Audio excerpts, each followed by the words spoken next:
ਹਿੰਮਤ ਕਰ ਜੇ ਰਸਤੇ ਵਿੱਚ ਕਠਿਨਾਈਆਂ ਨੇ, ਹੰਝੂਆਂ ਨੇ ਕਦ ਤਕਦੀਰਾਂ ਪਲਟਾਈਆਂ ਨੇ। ਜਿਨ੍ਹਾਂ ਨੇ ਠੋਕਰ ਨੂੰ ਠੋਕਰ ਮਾਰੀ ਹੈ, ਉਹਨਾਂ ਨੂੰ ਰਾਸ ਠੋਕਰਾਂ ਆਈਆਂ ਨੇ।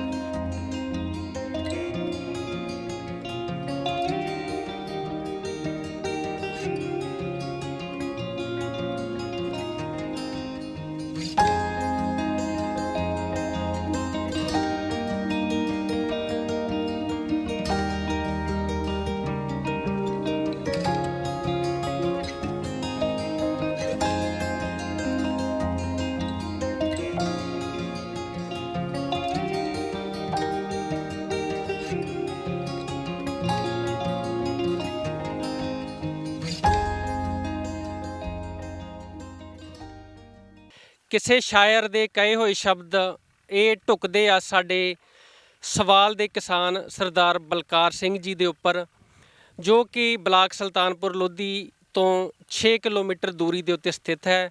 ਸਰਦਾਰ ਬਲਕਾਰ ਸਿੰਘ ਜੀ ਦੀ ਜੇ ਮੈਂ ਗੱਲ ਕਰਾਂ, ਇਹ 3 ਏਕੜ ਮਾਲਕੀ ਜ਼ਮੀਨ ਦੇ ਇਹਨਾਂ ਦੇ ਕੋਲ ਮਾਲਕੀ ਜ਼ਮੀਨ 3 ਕਿੱਲੇ ਆ, ਔਰ ਠੇਕੇ ਦੇ ਉੱਤੇ 7 ਕਿੱਲੇ ਜਿਹੜੇ ਆ ਉਹ ਜ਼ਮੀਨ ਲੈ ਕੇ ਖੇਤੀ ਕਰਦੇ ਆ।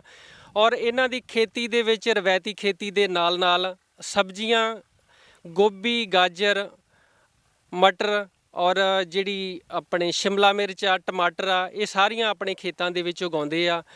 ਸਰਦਾਰ ਬਲਕਾਰ ਸਿੰਘ ਜੀ ਨੇ ਸਟ੍ਰਾਬੇਰੀ ਦੀ ਖੇਤੀ, ਜਿਹੜੀ ਇਹਨਾਂ ਦੀ ਜਿਹੜੀ ਮੇਨ ਪਹਿਚਾਣ ਆ ਉਹ ਹੈਗੀ ਆ ਸਟ੍ਰਾਬੇਰੀ। ਸਟ੍ਰਾਬੇਰੀ ਇਹਨਾਂ ਨੇ 2012 ਦੇ ਵਿੱਚ ਸ਼ੁਰੂ ਕੀਤੀ ਸੀਗੀ, ਔਰ 2013 ਦੇ ਵਿੱਚ ਉਸ ਸਮੇਂ ਦੇ ਜਿਹੜੇ ਡਿਪਟੀ ਕਮਿਸ਼ਨਰ ਸ਼੍ਰੀਮਤੀ ਅਲਕਨੰਦਾ ਦਿਆਲ ਨੇ ਇਹਨਾਂ ਨੂੰ ਜ਼ਿਲ੍ਹਾ ਪ੍ਰਸ਼ਾਸਨ ਦੇ ਵੱਲੋਂ ਸਨਮਾਨਿਤ ਕੀਤਾ ਸਟ੍ਰਾਬੇਰੀ ਬੀਜਣ ਦੇ ਉੱਤੇ। ਔਰ 2016 ਦੇ ਵਿੱਚ ਉਸ ਸਮੇਂ ਦੇ ਮੁੱਖ ਮੰਤਰੀ ਸ਼੍ਰੀ ਪ੍ਰਕਾਸ਼ ਸਿੰਘ ਜੀ ਬਾਦਲ, ਉਹਨਾਂ ਨੇ ਇਹਨਾਂ ਨੂੰ ਮੁੱਖ ਮੰਤਰੀ ਅਵਾਰਡ ਦੇ ਕੇ ਨਿਵਾਜਿਆ। ਅੱਜ ਅਸੀਂ ਇਹਨਾਂ ਦੇ ਖੇਤਾਂ ਦੇ ਵਿੱਚ ਆਏ ਹਾਂ, ਔਰ ਇਹਨਾਂ ਦੇ ਨਾਲ ਜਿਹੜੀ ਅਸੀਂ ਸਾਰੇ ਕਿਸਾਨਾਂ ਨੂੰ ਰੂਬਰੂ ਕਰਾਵਾਂਗੇ। ਇਹਨਾਂ ਨੇ ਆਪਣੀ ਜ਼ਿੰਦਗੀ ਦੇ ਵਿੱਚ, ਆਪਣੇ ਤਜਰਬਿਆਂ ਦੇ ਵਿੱਚ ਖੇਤੀ ਨੂੰ ਕਿਸ ਤਰ੍ਹਾਂ ਦੇਖਿਆ ਹੈ ਔਰ ਖੇਤੀ ਨੂੰ ਕਿਸ ਤਰ੍ਹਾਂ ਕੀਤਾ ਹੈ, ਆਪਾਂ ਇਹਨਾਂ ਦੇ ਨਾਲ ਗੱਲਬਾਤ ਕਰਾਂਗੇ। ਸਰਦਾਰ ਬਲਕਾਰ ਸਿੰਘ ਜੀ, ਤੁਹਾਡਾ ਬਹੁਤ ਬਹੁਤ ਸਵਾਗਤ ਹੈ ਜੀ। ਤੇ ਤੁਸੀਂ ਜਿਹੜੀ ਆਪਣੀ ਸਟ੍ਰਾਬੇਰੀ ਦੀ ਖੇਤੀ ਕਰਦੇ ਹੋ, ਇਹਦੇ ਵਿੱਚ ਤੁਹਾਡਾ ਇੱਕ ਬੜਾ ਵਧੀਆ ਮੁਕਾਮ ਆ, ਔਰ ਤੁਸੀਂ ਇਹਦੇ ਬਾਰੇ ਜਿਹੜਾ ਕਿਸਾਨਾਂ ਨੂੰ ਸਟ੍ਰਾਬੇਰੀ ਦੀ ਖੇਤੀ ਬਾਰੇ ਆ, ਇਹਦੇ ਬਾਰੇ ਕੀ ਕਹਿਣਾ ਚਾਹੋਗੇ? ਕਿਸਾਨਾਂ ਨੂੰ ਇਹ ਕਹਿਣਾ ਚਾਹੁੰਦੇ ਹਾਂ ਵੀ ਜੋ ਵੀ ਖੇਤੀ ਕਰਨੀ ਆ ਬਹੁਤ ਵਧੀਆ ਤਰੀਕੇ ਨਾਲ ਆਪਾਂ ਕਰੀਏ, ਤਾਂ ਕਿ ਉਹਦਾ ਲਾਹਾ ਵੀ ਲੈ ਸਕੀਏ। ਅਸੀਂ 2012 ਦੇ ਵਿੱਚ ਇਹ ਖੇਤੀ ਸ਼ੁਰੂ ਕੀਤੀ ਸੀ, ਅੱਜ ਤੱਕ ਨਿਰੰਤਰ ਕਰ ਰਹੇ ਹਾਂ। ਜ਼ਿਲ੍ਹੇ ਦੇ ਵਿੱਚ, ਜ਼ਿਲ੍ਹਾ ਡਿਸਟ੍ਰਿਕਟ ਕਪੂਰਥਲਾ ਦੇ ਵਿੱਚ ਖੇਤੀ 2012 ਦੇ ਵਿੱਚ ਅਸੀਂ ਸ਼ੁਰੂ ਕੀਤੀ ਸੀ। ਉਹਦਾ ਜ਼ਿਲ੍ਹਾ ਪ੍ਰਸ਼ਾਸਨ ਨੇ ਪ੍ਰਸ਼ੰਸਾ ਪੱਤਰ ਬਕਾਇਦਾ ਸਾਨੂੰ ਦਿੱਤਾ ਹੈ ਵਾ, ਅਤੇ ਨਾਲ ਇਹ ਵੀ ਲਿਖ ਕੇ ਦਿੱਤਾ ਹੈ ਵੀ ਇਹਨਾਂ ਨੇ ਜ਼ਿਲ੍ਹੇ ਦੇ ਵਿੱਚ ਇਹ ਖੇਤੀ ਜਿਹੜੀ ਆ ਸ਼ੁਰੂ ਕੀਤੀ ਆ। ਉਸ ਤੋਂ ਉਪਰੰਤ ਸਾਡੇ ਮਨ 'ਚ ਇਹ ਆ ਵੀ ਅਸੀਂ ਕੋਈ ਬਾਗ ਵਧੀਆ ਬੂਟੇ ਲਾਈਏ। ਅਮਰੂਦ ਦਾ ਬਾਗ ਵੀ 4 ਕਨਾਲਾਂ ਲਾਇਆ, ਉਹਦੇ ਵਿੱਚ ਹੋਰ ਵੀ ਕਈ ਤਰ੍ਹਾਂ ਦੇ ਬੂਟੇ, ਜਿੱਦਾਂ ਆੜੂ ਹੋਇਆ, ਸੇਬ ਹੋਇਆ। ਹਾਲਾਂ ਸੇਬ ਪੰਜਾਬ ਦੀ ਖੇਤੀ ਨਹੀਂ ਗਈ, ਫਿਰ ਵੀ ਅਸੀਂ ਉਹ ਬੂਟਾ ਲਾ ਕੇ ਚੈੱਕ ਕੀਤਾ ਤਾਂ ਉਹਨੂੰ ਸੇਬ ਲੱਗਦਾ ਵੀ ਆ, ਅਤੇ ਹੋਰ ਇੱਦਾਂ ਹੀ ਬੂਟੇ ਲਾ ਕੇ ਤਾਂ ਅਸੀਂ ਚੈੱਕ ਕਰ ਰਹੇ ਹਾਂ। ਤੁਸੀਂ ਕਿਸਾਨਾਂ ਨੂੰ ਇਹ ਦੱਸੋ ਕਿ ਕਈ ਵਾਰੀ ਅਸੀਂ ਝਿਜਕਦੇ ਹਾਂ ਕਿ ਜਿਹੜੀ ਰਵਾਇਤੀ ਖੇਤੀ ਆ ਸਾਡੀ, ਕਣਕ ਝੋਨਾ, ਉਹਨੂੰ ਛੱਡਣ ਤੋਂ ਕਿਸਾਨ ਜਿਹੜਾ ਵਾ ਉਹ ਕੰਨੀ ਕਤਰਾਉਂਦੇ ਆ ਕਿ ਇਹ ਸਾਡੀਆਂ ਕੈਸ਼ ਕਰੋਪਸ ਹੈਗੀਆਂ, ਸਾਨੂੰ ਇਹਨਾਂ ਦੇ ਨਾਲ ਪੈਸੇ ਮਿਲ ਜਾਂਦੇ ਆ। ਤੁਹਾਡੇ ਮਨ 'ਚ ਕਿੱਥੋਂ ਵਿਚਾਰ ਆਈ ਕਿ ਅਸੀਂ ਜਿਹੜੀ ਆ ਸਟ੍ਰਾਬੇਰੀ ਦੀ ਖੇਤੀ ਕਰੀਏ? ਕੈਸ਼ ਕਰੋਪ ਜੇ ਉਹਦੇ ਮੁਤਲਕ ਲਾਉਂਦੇ ਤਾਂ ਉਹ ਬਹੁਤ ਥੋੜ੍ਹਾ ਦਿੰਦੀ ਆ। ਜਿਹੜੀ ਇਹ ਸਟ੍ਰਾਬੇਰੀ ਦੀ ਖੇਤੀ ਹੈ, ਪੈਸੇ ਜਿਹੜੇ ਮਾਰਕੀਟਿੰਗ ਜ਼ਰੂਰ ਔਖੀ ਆ, ਪਰ ਪੈਸੇ ਵੀ ਉਹਨੇ ਭਰਪੂਰ ਦਿੰਦੀ ਹੈਗੀ ਆ। ਦੂਸਰੇ ਪਾਸੇ ਅਸੀਂ ਤਾਂ ਹੋਰ ਵੀ ਕਈ ਚੀਜ਼ਾਂ ਇਹੋ ਜਿਹੀਆਂ ਕੀਤੀਆਂ, ਜਿੱਦਾਂ ਪਿਆਜ਼ ਵਾ ਸਿੱਧਾ ਅੱਗੇ ਪਨੀਰੀ ਬੀਜ ਕੇ ਲਾਉਂਦੇ, ਅਸੀਂ ਸਿੱਧਾ ਡਰਿੱਲ ਨਾਲ ਵੀ ਲਾਉਂਦੇ ਹੈਗੇ ਹਾਂ, ਅਤੇ ਉਹ ਵੀ ਸਾਡੇ ਇੱਕ ਅਲੱਗ ਪਹਿਚਾਣ ਹੈਗੀ ਆ। ਜੇ ਮੈਂ ਸਟ੍ਰਾਬੇਰੀ ਦੀ ਗੱਲ ਕਰਾਂ, ਤੁਸੀਂ ਇਹ ਜਿਹੜੀ ਸਟ੍ਰਾਬੇਰੀ ਹੈ ਕਿੰਨੇ ਏਕੜ ਤੋਂ ਸ਼ੁਰੂ ਕੀਤਾ ਸੀਗਾ, ਅਤੇ ਹੁਣ ਤੱਕ ਜਿਹੜਾ ਤੁਹਾਡਾ ਕੀ ਤਜਰਬਾ ਰਿਹਾ, ਔਰ ਤੁਸੀਂ ਏਰੀਏ ਨੂੰ ਕਿੱਥੋਂ ਤੱਕ ਵਧਾਇਆ ਹੈ? ਇਹ ਅਸੀਂ 2 ਕਨਾਲ ਤੋਂ ਸ਼ੁਰੂ ਕੀਤਾ ਸੀ, ਅਤੇ 2 ਕਿੱਲੇ ਤੱਕ ਵੀ ਲਾਈ ਆ, ਅਤੇ ਹੁਣ ਅਸੀਂ ਵੈਸੇ ਕਿੱਲੇ ਕਦੇ ਇਰਦ ਗਿਰਦ ਲਾਉਂਦੇ ਹਾਂ, ਕਿਉਂ ਇਹ ਫਸਲ ਸਾਂਭਣੀ ਬਹੁਤ ਔਖੀ ਆ। ਸਾਡੇ ਲੇਬਰ ਦੀ ਘਾਟ ਹੋਣ ਕਰਕੇ ਤੈਨੂੰ ਮੰਡੀਆਂ ਦੇ ਵਿੱਚ ਹਰ ਰੋਜ਼ ਪਹੁੰਚਾਉਣਾ ਮੁਸ਼ਕਲ ਆਉਂਦੀ ਆ। ਕਿਸਾਨਾਂ ਦੇ ਨਾਲ ਤੁਸੀਂ ਇਹ ਜਿਹੜੇ ਇਹਦੇ ਖੇਤੀ ਖਰਚੇ ਆ ਸਟ੍ਰਾਬੇਰੀ ਦੇ, ਇਹਨੂੰ ਆਪਾਂ ਬੀਜਣ ਤੋਂ ਲੈ ਕੇ ਇਹਦੀ ਮਾਰਕੀਟਿੰਗ ਕਰਨ ਤੱਕ, ਉਹਦੇ ਬਾਰੇ ਥੋੜ੍ਹਾ ਜਿਹਾ ਕਿਸਾਨਾਂ ਨੂੰ ਵਿਸਥਾਰ ਰੂਪ 'ਚ ਦੱਸੋ ਕਿ ਕਿਸ ਤਰ੍ਹਾਂ ਤੁਸੀਂ ਇਹਦੀ ਜਿਹੜੀ ਪਨੀਰੀ ਆ ਉਹ ਕਿੱਥੋਂ ਲੈ ਕੇ ਆਉਂਦੇ ਹੋ, ਔਰ ਇਹਦੀ ਜਿਹੜੀ ਇਹਨੂੰ ਕਿਹੜੀਆਂ-ਕਿਹੜੀਆਂ ਖਾਦਾਂ ਦੀ ਜ਼ਰੂਰਤ ਆ ਦੂਜੀਆਂ ਫਸਲਾਂ ਦੇ ਮੁਕਾਬਲੇ, ਔਰ ਇਹਦੀ ਮਾਰਕੀਟਿੰਗ ਤੁਸੀਂ ਕਿੱਦਾਂ ਕਰਦੇ ਹੋ? ਖਾਦਾਂ ਤਾਂ ਜਿਸ ਤਰ੍ਹਾਂ ਆਮ ਫਸਲਾਂ ਨੂੰ ਪਾਈਦੀਆਂ ਉਸੇ ਤਰ੍ਹਾਂ ਹੀ ਪੈਂਦੀਆਂ ਹੈਗੀਆਂ ਵਾ। ਬਹੁਤ ਜ਼ਿਆਦਾ ਖਾਦ ਇਹਨੂੰ ਲੋੜ ਨਹੀਂ ਪੈਂਦੀ। ਇਹਦਾ ਪੌਦਾ ਜਿਹੜਾ ਉਹ ਹਿਮਾਚਲ ਤੋਂ ਲਿਆਣ ਕੇ ਅਸੀਂ ਬੀਜਦੇ ਹਾਂ। ਇੱਥੇ ਆਪਣੇ ਪੌਦਾ ਤਿਆਰ ਨਹੀਂ ਕਰ ਸਕੇ ਅਸੀਂ ਹਾਲੇ ਤੱਕ। ਜੇ ਪੌਦਾ ਇੱਥੇ ਤਿਆਰ ਕਰ ਲੈਂਦੇ ਹੋਰ ਵੀ ਆਸਾਨ ਹੋ ਜਾਂਦਾ।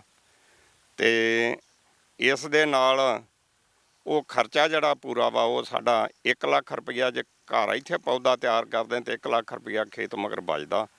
ਖਰਚਾ ਜਿਹੜਾ ਵਾ ਟੋਟਲੀ ਇਹਦਾ 2 ਲੱਖ ਰੁਪਈਆ ਕਿੱਲੇ ਦਾ ਆ ਜਾਂਦਾ ਹੈਗਾ। ਜੇ ਆਪਾਂ ਕਮਾਈ ਦੀ ਗੱਲ ਕਰੀਏ ਮੋਟੀ-ਮੋਟੀ, ਹਾਲਾਂਕਿ ਇਹ ਸਾਰਾ ਕੁਝ ਮਾਰਕੀਟ 'ਤੇ ਨਿਰਭਰ ਕਰਦਾ ਵਾ, ਸਾਡੀ ਡਿਮਾਂਡ ਦੇ ਉੱਪਰ ਨਿਰਭਰ ਕਰਦਾ ਵਾ ਕਿ ਕਿਸ ਤਰ੍ਹਾਂ ਦੀ ਮਾਰਕੀਟ ਦੇ ਵਿੱਚ ਡਿਮਾਂਡ ਆ, ਮੌਸਮ ਕਿਸ ਤਰ੍ਹਾਂ ਦਾ ਵਾ। ਆਪਾਂ ਇਹਦੇ ਵਿੱਚੋਂ ਕਿੰਨਾ ਕੁ ਕਹਿ ਸਕਦੇ ਹਾਂ ਕਿ ਏਕੜ ਦੇ ਵਿੱਚੋਂ ਕਿੰਨੀ ਕੁ ਆਮਦਨ ਦੀ ਆਸ ਕੀਤੀ ਜਾ ਸਕਦੀ ਆ? ਆਮਦਨ ਦੀ ਆਸ ਇਹਦੇ ਵਿੱਚੋਂ ਜੇ ਬਹੁਤ ਵਧੀਆ ਖੇਤੀ ਹੋ ਜਾਂਦੀ ਵੱਧ ਵੀ ਹੋ ਜਾਂਦਾ। ਨੋਰਮਲ ਅਸੀਂ ਪਿਛਲੇ 8-7 ਸਾਲਾਂ ਦੇ ਵਿੱਚ ਇਹ ਦੇਖਿਆ ਵਾ ਵੀ 2 ਲੱਖ ਰੁਪਈਆ ਕਿੱਲਾ ਜਿਹੜਾ ਉਹ ਸਾਨੂੰ ਇਨਕਮ ਖਰਚਿਆਂ ਤੋਂ ਬਿਨਾਂ ਛੱਡ ਜਾਂਦਾ। ਜਿਹੜੇ ਕਿਸਾਨ ਆ ਉਹ ਅਜੇ ਵੀ ਉਹਨਾਂ ਦਾ, ਹਾਲਾਂਕਿ ਅਸੀਂ ਪਾਣੀ ਆਪਣੇ ਗੰਦਲੇ ਕਰ ਲਏ, ਅਸੀਂ ਜਿਹੜੀ ਮਿੱਟੀ ਆ, ਮਿੱਟੀ ਵੀ ਸਾਡੀ ਜਿਹੜੀ ਆ ਉਹ ਉਸ ਤਰ੍ਹਾਂ ਉਪਜਾਊ ਨਹੀਂ ਰਹੀ, ਅਸੀਂ ਮਿੱਟੀ ਦੇ ਵਿੱਚ ਜ਼ਹਿਰਾਂ ਘੋਲ ਦਿੱਤੀਆਂ, ਔਰ ਅਸੀਂ ਜਿਹੜੀ ਆ ਰਵਾਇਤੀ ਖੇਤੀ ਨੂੰ ਅਜੇ ਵੀ ਛੱਡਣ ਨੂੰ ਤਿਆਰ ਨਹੀਂ ਆ।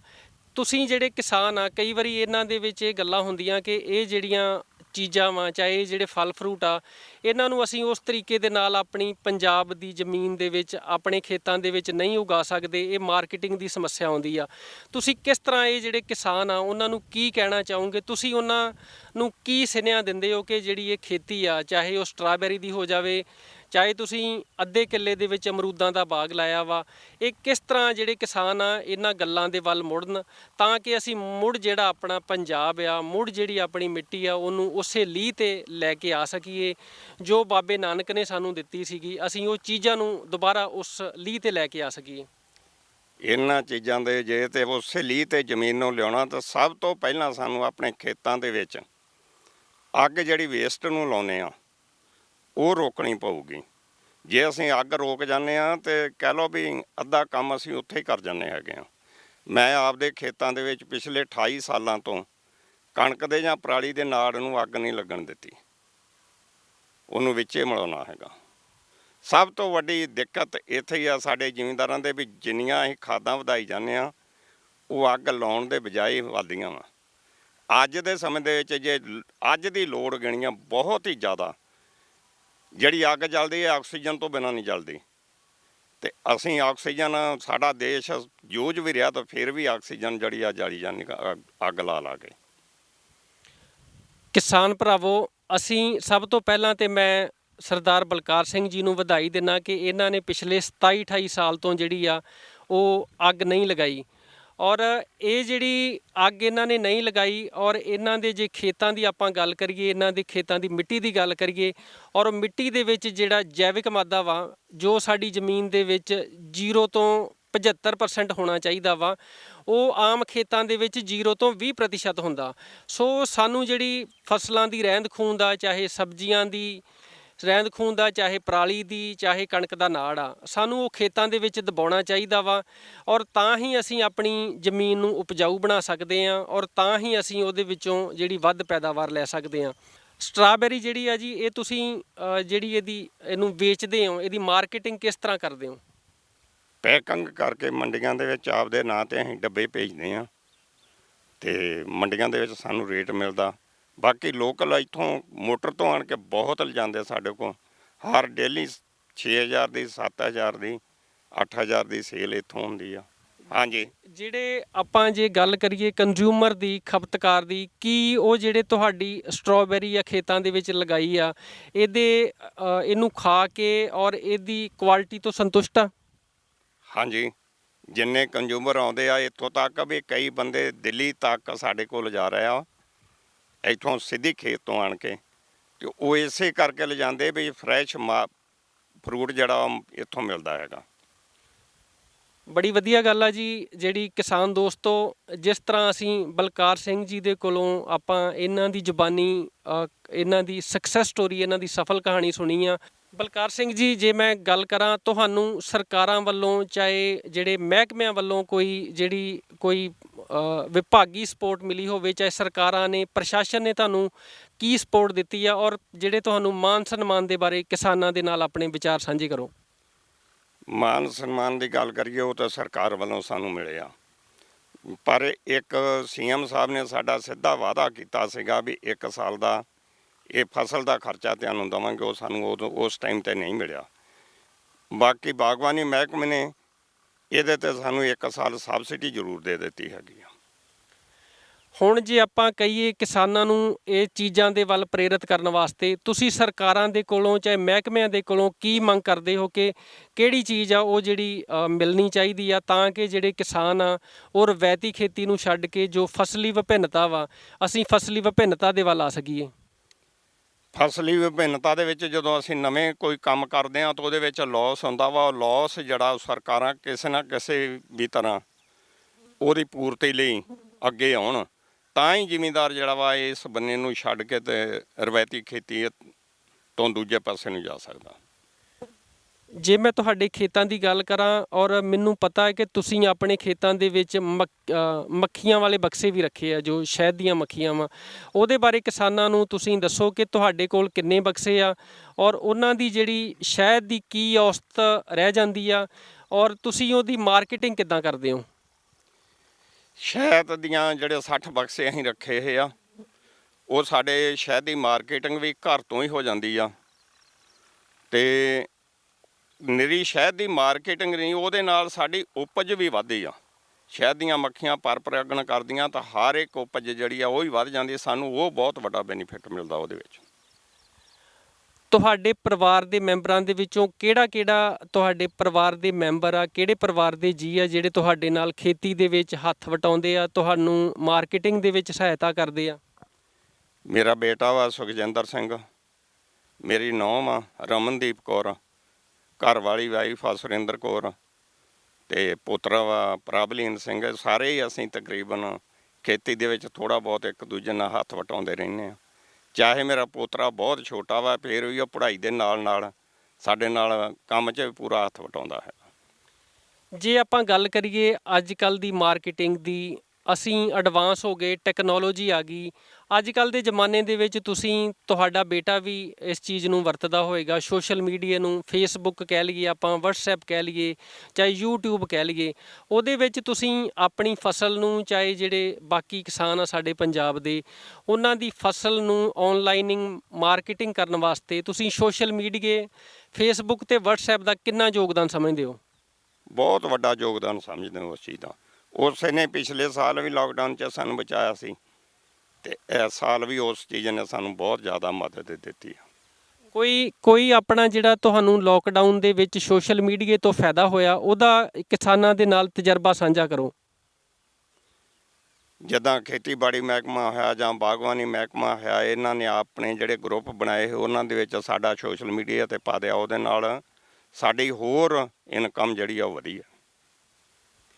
ਸੋ ਕਿਸਾਨ ਦੋਸਤੋ, ਇਹ ਜਿਹੜੀਆਂ ਗੱਲਾਂ ਵਾ, ਅਸੀਂ ਜੇ ਟੈਕਨੋਲੋਜੀ ਦਾ ਸਹੀ ਤਰੀਕੇ ਦੇ ਨਾਲ ਵਰਤੋਂ ਕਰਦੇ ਹਾਂ, ਉਹਦਾ ਇਸਤੇਮਾਲ ਕਰਦੇ ਹਾਂ, ਚਾਹੇ ਉਹ ਫੇਸਬੁੱਕ ਹੋਵੇ, ਯੂਟਿਊਬ ਹੋਵੇ, ਵਟਸਐਪ ਹੋਵੇ ਜਾਂ ਟੈਲੀਗ੍ਰਾਮ, ਕੋਈ ਵੀ ਸੋਸ਼ਲ ਮੀਡੀਆ ਨੂੰ ਜੇ ਅਸੀਂ ਸਹੀ ਤਰੀਕੇ ਦੇ ਨਾਲ ਵਰਤਦੇ ਹਾਂ ਤਾਂ ਉਹ ਬਿਲਕੁਲ ਹੀ ਸਾਡੀ 100% ਮਦਦ ਕਰਦਾ ਵਾ। ਔਰ ਇਹ ਜਿਹੜੀ ਜਿਉਂਦੀ ਜਾਗਦੀ ਮਿਸਾਲ ਸਰਦਾਰ ਬਲਕਾਰ ਸਿੰਘ ਜੀ ਤੁਹਾਡੇ ਸਾਹਮਣੇ ਆ, ਜਿਹੜੇ ਇਹ ਕਹਿੰਦੇ ਆ ਕਿ ਅਸੀਂ ਸੋਸ਼ਲ ਮੀਡੀਆ ਦੇ ਥਰੂ ਸਾਡੀ ਜਿਹੜੀ ਸੇਲ ਦੇ ਵਿੱਚ ਵਾਧਾ ਹੋਇਆ। ਲੋਕਡਾਊਨ ਲੱਗਾ ਸੀਗਾ, ਫਿਰ ਵੀ ਜਿਹੜਾ ਇਹਨਾਂ ਨੇ ਜਿਹੜੀ pick from farm the facility ਦਿੱਤੀ ਕਿਸਾਨਾਂ ਨੂੰ, ਚਾਹੇ ਖਪਤਕਾਰਾਂ ਨੂੰ, ਔਰ ਉਹਨਾਂ ਨੇ ਇਹਨਾਂ ਦੇ ਖੇਤ ਦੇ ਵਿੱਚੋਂ ਹੀ ਤਾਜ਼ਾ ਸਬਜ਼ੀਆਂ, ਖਰਬੂਜਾ, ਹਦਵਾਣਾ ਇਹਨਾਂ ਦੇ ਫਾਰਮ ਦੇ ਉੱਤੋਂ ਹੀ ਪਰਚੇਜ਼ ਕੀਤਾ, ਔਰ ਉਹਨਾਂ ਦੇ ਨਾਲ ਇਹਨਾਂ ਦੀ ਜਿਹੜੀ ਆ ਸੇਲ ਦੇ ਵਿੱਚ ਵਾਧਾ ਹੋਇਆ। ਸੁਖਜਿੰਦਰ ਜੀ, ਮੈਂ ਸਭ ਤੋਂ ਪਹਿਲਾਂ ਤੇ ਆਪ ਜੀ ਨੂੰ ਜੀ ਆਇਆਂ ਆਖਦਾ। ਤੁਹਾਡਾ ਬਹੁਤ ਬਹੁਤ ਸਵਾਗਤ ਆ ਸਾਡੇ ਇਸ ਪ੍ਰੋਗਰਾਮ ਦੇ ਵਿੱਚ। ਤੁਸੀਂ ਇਹ ਜਿਹੜੀ ਸਟ੍ਰਾਬੈਰੀ ਦੀ ਖੇਤੀ ਕੀਤੀ ਆ, ਇਹ ਇੱਕ ਲੀਹ ਤੋਂ ਹਟ ਕੇ ਆ, ਚਾਹੇ ਅਸੀਂ ਰਵਾਇਤੀ ਫਸਲਾਂ, ਕਣਕ, ਝੋਨਾ, ਉਤੋਂ ਹਟ ਕੇ ਤੁਸੀਂ ਖੇਤੀ ਕੀਤੀ ਆ, ਇਹਦੇ ਬਾਰੇ ਕਿਸਾਨਾਂ ਨੂੰ ਕੀ ਕਹਿਣਾ ਚਾਹੋਗੇ? ਜਿਹੜੀ ਸਾਡੀ ਯੂਥ ਆ, ਜਿਹੜੀ ਸਾਡੀ ਯੰਗ ਜਨਰੇਸ਼ਨ ਆ, ਉਹਨੇ ਬਾਹਰ ਨੂੰ ਤੁਰੀ ਜਾਂਦੀ ਆ, ਉਹ ਕਹਿੰਦੇ ਆ ਕਿ ਇੱਥੇ ਖੇਤੀ ਦੇ ਵਿੱਚ ਕੁਝ ਨਹੀਂ ਰੱਖਿਆ, ਚਾਹੇ ਇੱਥੇ ਅਸੀਂ ਪੰਜਾਬ ਦੀ ਕਿਸਾਨੀ ਨੂੰ ਅਸੀਂ ਹੋਰ ਵਧਾ ਕੇ ਕੁਝ ਨਹੀਂ ਕਰ ਸਕਦੇ। ਇਹਦੇ ਬਾਰੇ ਤੁਸੀਂ ਕੀ ਕਹਿਣਾ ਚਾਹੋਗੇ? ਹਾਂਜੀ, ਇਹਦੇ ਬਾਰੇ ਇਹੋ ਹੀ ਆ ਜੀ, ਜਿਹੜੇ ਆਪਣੇ ਨੌਜਵਾਨ ਆ ਖੇਤੀ ਵੱਲ ਉਹ ਧਿਆਨ ਘੱਟ ਦੇ ਰਹੇ ਆ, ਮਿਹਨਤ ਵੱਲ ਧਿਆਨ ਘੱਟ ਵਾ। ਇਹ ਜਿਹੜੀ ਖੇਤੀ ਆ, ਆਪਾਂ ਜੇ ਸਬਜ਼ੀਆਂ ਦੀ ਖੇਤੀ ਕਰਦੇ ਆ ਤਾਂ ਉਹਦੇ ਵਿੱਚ ਮਿਹਨਤ ਕਾਫੀ ਆਉਂਦੀ ਆ, ਤੇ ਇਹ ਸਫਲਤਾ ਇਹਦੇ ਵਿੱਚ ਮਿਹਨਤ ਦੇ ਨਾਲ ਹੀ ਹਾਸਲ ਹੋ ਸਕਦੀ ਆ। ਤੁਸੀਂ ਜਿਹੜਾ ਯੂਥ ਆ, ਸਾਡੀ ਯੰਗ ਜਨਰੇਸ਼ਨ ਆ, ਇਹਨੂੰ ਕੀ ਸੁਨੇਹਾ ਦੇਣਾ ਚਾਹੋਗੇ ਕਿ ਇਹ ਜਿਹੜਾ ਵਾ ਕਿਸ ਤਰੀਕੇ ਦੇ ਨਾਲ ਮਿਹਨਤ ਕਰੇ, ਕਿਸ ਤਰੀਕੇ ਦੇ ਨਾਲ ਇਹ ਆਪਣਾ ਜਿਹੜਾ ਮਾਰਕੀਟਿੰਗ ਕਰੇ, ਕਿਸ ਤਰੀਕੇ ਦੇ ਨਾਲ ਇਹ ਖੇਤੀ ਕਰੇ, ਕਿ ਤਾਂ ਕਿ ਇਹ ਜਿਹੜੇ ਆ ਯੂਥ ਸਾਡੀ ਬਾਹਰ ਨਾ ਜਾਵੇ ਔਰ ਇਹ ਇੱਥੇ ਹੀ ਸਾਡੀ ਪੰਜਾਬ ਦੀ ਕਿਸਾਨੀ ਨੂੰ ਬਚਾ ਸਕਣ, ਬਚਾ ਲੈਣ ਸਾਡੀ ਕਿਸਾਨੀ ਨੂੰ, ਸਾਡੀ ਮਿੱਟੀ ਨੂੰ ਬਚਾ ਲੈਣ। ਸਾਡੇ ਪਾਣੀ ਦਿਨ ਬ ਦਿਨ ਜਿਹੜੇ ਆ ਡੂੰਘੇ ਹੁੰਦੇ ਜਾ ਰਹੇ ਆ, ਗੰਦਲੇ ਹੁੰਦੇ ਜਾ ਰਹੇ ਆ, ਉਹਨਾਂ ਨੂੰ ਬਚਾਉਣ ਦੇ ਵਿੱਚ ਕੀ ਹੀਲਾ ਕਰ ਸਕਦੇ ਆ? ਹਾਂਜੀ, ਇਹਦੇ ਵਿੱਚ ਇਹ ਆ ਵੀ ਆਪਣੇ ਜਿੱਦਾਂ ਜਿੰਨੇ ਵੀ ਕਿਸਾਨ ਵੀਰ ਆ, ਘੱਟੋ ਘੱਟ ਜਿੱਦਾਂ ਫਲਦਾਰ ਬੂਟੇ ਆਪਣੀ ਘਰ ਦੀ ਲੋੜ ਮੁਤਾਬਕ ਤੇ ਜ਼ਰੂਰ ਲਾਉਣ। ਉਹਦੇ ਨਾਲ ਇੱਕ ਤੇ ਤੰਦਰੁਸਤ ਰਹਿਣਗੇ, ਤੇ ਇੱਕ ਜਿੱਦਾਂ ਆਪਾਂ ਮੁੱਲ ਫਲ ਲੈ ਕੇ ਆਉਂਦੇ ਆ ਤੇ ਆਪਣੇ ਕਾਫੀ ਮਹਿੰਗੇ ਤੁਹਾਨੂੰ ਪਤਾ ਮਿਲਦੇ ਆ, ਤੇ ਜੇ ਆਪਣੇ ਫਲਦਾਰ ਬੂਟੇ ਇੱਕ ਇੱਕ ਦੋ ਦੋ ਬੂਟੇ ਵੀ ਲੱਗੇ ਹੋਣ ਤੇ ਆਪਣੇ ਤਕਰੀਬਨ ਘਰ ਦਾ ਵੀ ਸਰੂਗਾ, ਤੇ ਬਾਕੀ ਉਹ ਤੋਂ ਇਨਕਮ ਵੀ ਹੋਊਗੀ। ਜਿਹੜੀ ਆਪਾਂ ਕਣਕ ਝੋਨੇ ਦੀ ਰਵਾਇਤੀ ਖੇਤੀ ਕਰਦੇ ਆ ਔਰ ਉਹਦੇ ਵਿੱਚ ਤੁਸੀਂ ਸਬਜ਼ੀਆਂ ਨੂੰ ਜ਼ਿਆਦਾ ਤਰਜੀਹ ਦਿੰਦੇ ਹੋ, ਜਿਸ ਤਰ੍ਹਾਂ ਮੈਂ ਤੁਹਾਡਾ ਖੇਤ ਵੇਖਿਆ ਵਾ ਔਰ ਅੱਗੋਂ ਪਿੱਛੋਂ ਵੀ ਤੁਹਾਡੇ ਨਾਲ ਮੇਲ ਮਿਲਾਪ ਹੁੰਦਾ ਰਹਿੰਦਾ ਕਿ ਤੁਸੀਂ ਜਿਹੜੀ ਰਵਾਇਤੀ ਫਸਲਾਂ ਵਾ ਉਹਨਾਂ ਨੂੰ ਘੱਟ ਤਰਜੀਹ ਦਿੰਦੇ ਹੋ ਉਹਦੇ ਵਿੱਚ। ਔਰ ਜਿਹੜੀ ਤੁਸੀਂ ਸਟ੍ਰਾਬੈਰੀ ਦੀ ਖੇਤੀ ਆ, ਚਾਹੇ ਸਬਜ਼ੀਆਂ ਦੀ ਖੇਤੀ ਕਰਦੇ ਹੋ, ਚਾਹੇ ਤੁਸੀਂ ਅੱਧੇ ਏਕੜ ਦੇ ਵਿੱਚ ਅਮਰੂਦਾਂ ਦਾ ਬਾਗ ਵੀ ਲਾਇਆ ਵਾ, ਇਹਨੂੰ ਕਿਸ ਤਰ੍ਹਾਂ ਰਵਾਇਤੀ ਫਸਲਾਂ ਨਾਲੋਂ ਗਿਣਦੇ ਹੋ ਅਲੱਗ? ਹਾਂਜੀ, ਇਹਦੇ ਵਿੱਚ ਇਹ ਆ ਵੀ ਜਿੱਦਾਂ ਕਣਕ ਜਾਂ ਝੋਨਾ ਵਾ, ਹੁਣ ਤੁਹਾਨੂੰ ਪਤਾ ਹੀ ਆ ਵੀ ਆਉਣ ਵਾਲੇ ਸਮੇਂ ਦੇ ਵਿੱਚ ਉਹਦਾ ਕੋਈ ਜ਼ਿਆਦਾ ਨਹੀਂ ਦਿਸ ਰਿਹਾ, ਭਵਿੱਖ ਨਹੀਂ ਦਿਸ ਰਿਹਾ, ਤੇ ਆਪਾਂ ਨੂੰ ਇਹ ਸਬਜ਼ੀਆਂ ਜਾਂ ਦੂਜੀਆਂ ਫਸਲਾਂ ਵੱਲ ਆਉਣਾ ਹੀ ਪਊਗਾ। ਤੇ ਸਬਜ਼ੀ ਜਾਂ ਦੂਜੀਆਂ ਫਸਲਾਂ ਦਾ ਇਹ ਵੀ ਆ ਵੀ ਉਹਦੇ ਵਿੱਚ ਆਪਣੇ ਰੇਟ ਸਹੀ ਮਿਲ ਜਾਣ, ਤੇ ਉਹਦਾ ਕਣਕ ਝੋਨੇ ਨਾਲੋਂ ਆਮਦਨ ਵੀ ਦੁੱਗਣੀ ਵੀ ਹੋ ਜਾਂਦੀ ਆ। ਤੇ ਕਣਕ ਝੋਨੇ ਦਾ ਤੇ ਇੱਕ ਹੈ ਹੀ ਆ ਵੀ ਜੇ ਮੰਨ ਲਓ ਕਣਕ ਤੁਹਾਨੂੰ ਪਤਾ 20 ਕੁ ਕੁਇੰਟਲ ਨਿਕਲਦੀ ਆ, ਤੇ ਰੇਟ ਵੀ ਉਹਨਾਂ ਦੇ ਕੋਈ 40,000 ਦੇ ਕਰੀਬ ਇਨਕਮ ਹੁੰਦੀ ਆ। ਤੇ ਸਬਜ਼ੀਆਂ ਦਾ ਇਹ ਆ ਜਿੱਦਾਂ ਸਟ੍ਰਾਬੇਰੀ ਆ, ਤੇ ਇਹ ਕਿੱਲੇ ਦੇ ਵਿੱਚੋਂ ਤਕਰੀਬਨ 2 ਲੱਖ ਦੇ ਕਰੀਬ ਵੀ ਹੋ ਜਾਂਦੀ ਆ। ਇਹ ਇਹਦੇ ਵਿੱਚ ਵਾਧਾ ਵਾ ਜੀ।